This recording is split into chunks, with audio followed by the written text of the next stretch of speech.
Дали во највисокото научно тело постои раскол во однос на најсуштинското прашање за Македонија, промена на уставното име, и додека дел од академската фила гласно предупредува на штетните политики од подпишувањето на договорот од Нивици, но и се подпишаа на писмото против преспанскиот договор и референдумот, Центарот за стратегиски истражувања предводен од академик Владо Поповски вели дека договорот бил најдоброто решение за деценискиот спор и најприфатлив од научен аспект. Ние сметаме дека договорот од првата одредба која се однесува на промената на името на државата до другите, особено интерпретативните одредби, е од научна гледна точка сосема прифатлив и не може да му се стават некои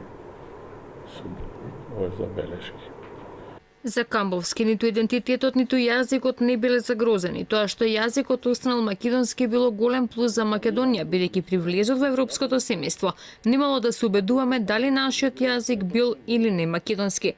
На иста линија е професорот Владо Поповски. Не можело да има подобар договор и од илузија е доколку некој каже дека би склучил подобар договор од овој.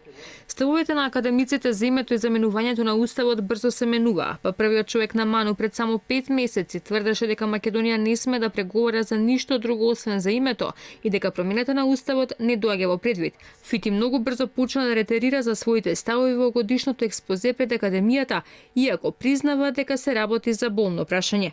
Со договорот имињата на сите јавни институции, државни, културни организации финансирани од државата ќе бидат дефинирани со терминот Северна Македонија, односно ќе станат Академија на науките и уметностите на Северна Македонија. Ставовите се содруваат дури и во самиот Центар за истражување. Камбовски вели дека нема зошто да им смета на грците што ќе бидеме Македонска академија, а новото или продолженото име во Академија на Северна Македонија според професорот Владо Поповски било покоректно. На другата страна немаме такви институции со таква номинација. Македонска академија постои само овде, не постои во Грција, или Македонски народен театар, или Македонска филхармонија, така што тоа именување не би им правило на нашите соседи никакви пречки или некои вознемирување. Од таква перспектива идна ќе настојуваме, се разбира, да се убедиме околу овие аргументи.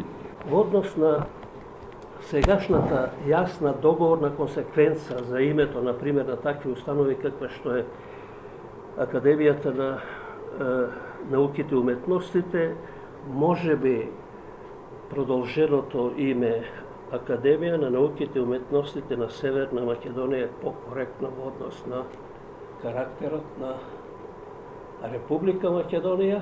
На само 2 недели до граѓанското изјаснување на повеќе од 2 месеца од подпишувањето на договорот, дел од академиците дури утре ќе дебатираат за импликациите од подпишаното и покрај противењето на дел од академската фила.